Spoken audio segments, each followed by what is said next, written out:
সামনের ফেব্রুয়ারিতে যে অবাধ সুষ্ঠু নির্বাচন সেই জনগণ সেটির প্রত্যাশা করছে।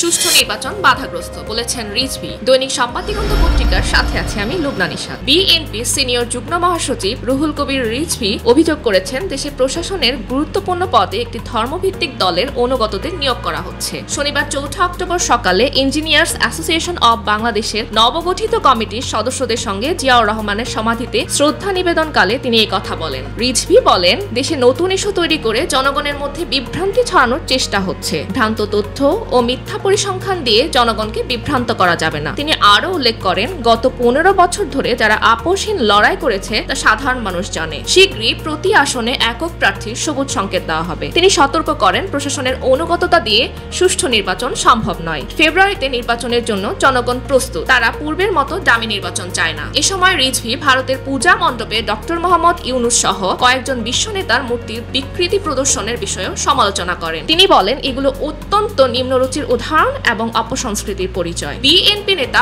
আরো বলেন, জনগণের মধ্যে সচেতনতা ছড়িয়ে নির্বাচনকে ন্যায্য, সুষ্ঠু ও অংশগ্রহণমূলক করার মাধ্যমে দেশকে শক্তিশালী করা সম্ভব।